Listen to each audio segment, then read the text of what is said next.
Yes, now I'm going to talk a little bit about coating the high-fired ceramic tiles and also glass tiles, and preparing the emulsion for coating.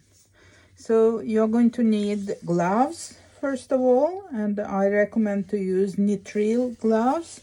Of course, this will be different from country to country, but usually they are blue. It's easy to see. So you're going to have dissolved gelatin in a container, and it's standing on a hot water bath. We can just use it up and not need to dissolve. I also prepared the ready cyano emulsion, which is also standing on hot bath. Everything needs to be hot, the tiles and the emulsion, everything.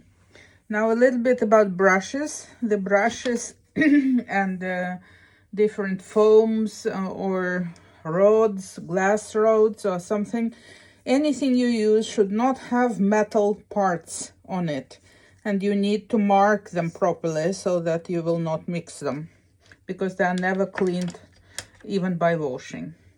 So now I'm going to prepare the emulsion, and I do it by eye, by feeling, for the test purposes right now. So you see I have a little container.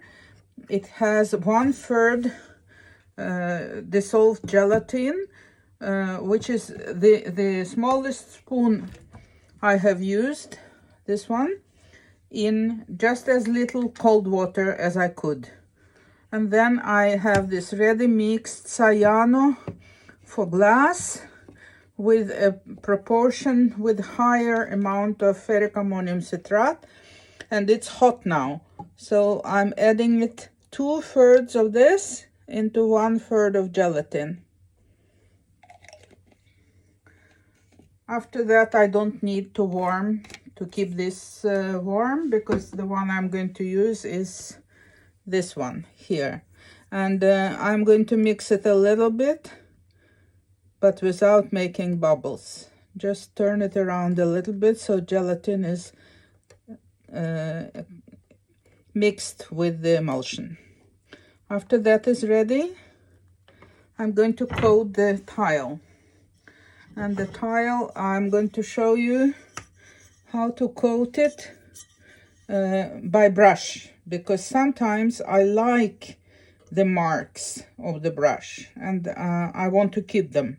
This one is not pre-coated, it's fired to the nearly final temperature, almost final temperature. It's higher than bisque firing. And I'm trying to coat as quickly as I can and as evenly as I can.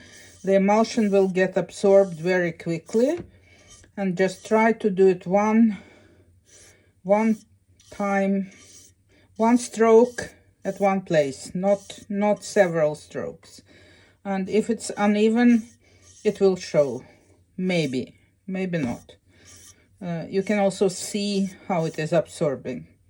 After that is done, I want to dry it upside down. In order to do that, I need some kind of system. You can dry it on tripods, or you can have pins stuck into wood, whatever you like. Here, one more time. Now again.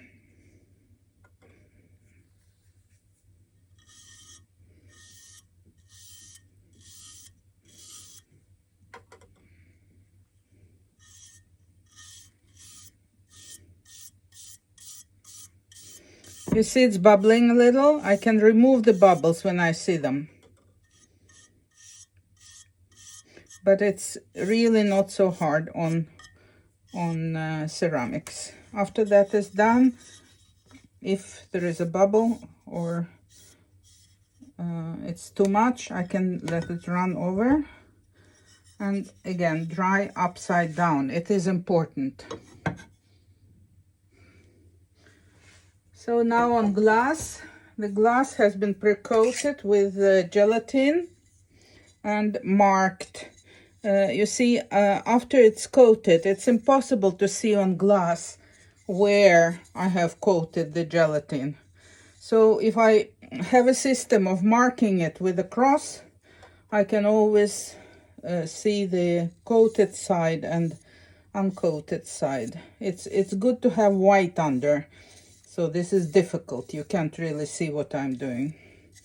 I can't even see myself what I'm doing. And during this class, I'm going to make as many mistakes as I can so that I can show you the results which are not good, because it's easy to talk about good results, but it's obvious that everyone is going to make mistakes at first, and you need to see the effect of the mistakes on the final result.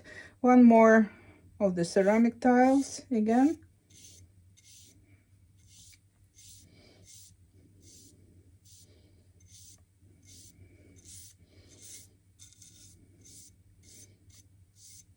I can remove things which are in the way, and as it is too much, I will let it run off.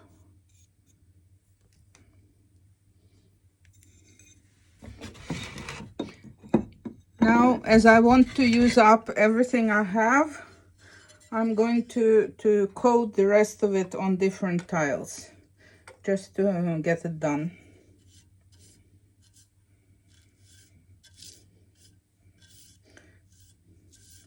Because there is gelatin under, and the harder the gelatin, the more even and strong the grounding coating is, the better.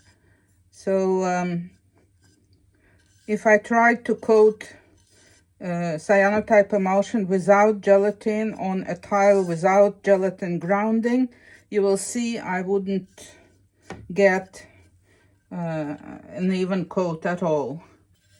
I'm just continuing till I use up everything I have prepared, because it can be dissolved, because it doesn't have, remember, the gelatin I'm using now is not the gelatin with the harder, it is the gelatin without harder.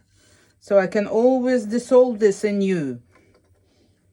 And of course you can prepare the emulsion with the exact proportions of gelatin and the chemicals if you like to work exact.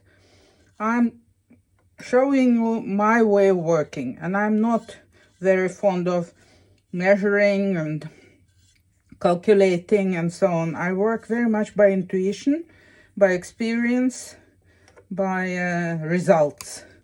That's, after all that matters in the end. Just find your own way of dealing with this. There is no one rule. Everything is allowed, and you will see the effect of your decision.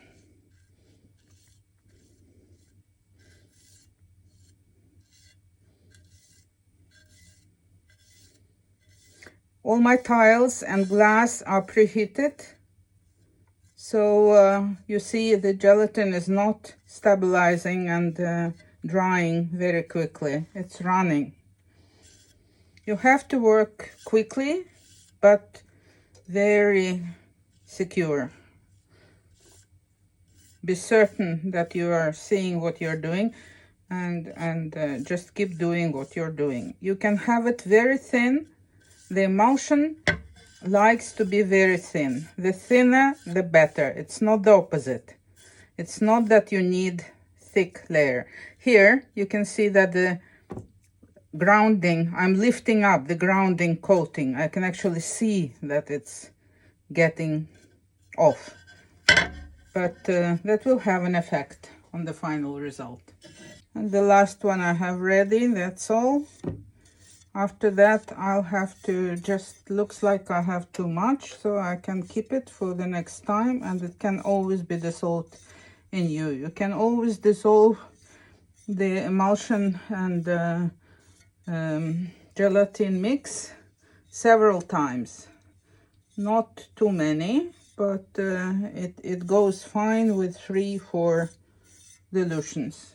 So as you can see here, I still have some left, and I will just lock it and put it in the dark till the next time. And the next time I'll prepare hot solution again and use it anew. So everything is going into the drying cabinet right now. After these ones have run off, you see they are nearly dry, I can put them to dry in the drying cabinet. See? And I can always remove the spots I don't like or add a little bit. You can always correct the mistakes or try to correct the mistakes a little bit.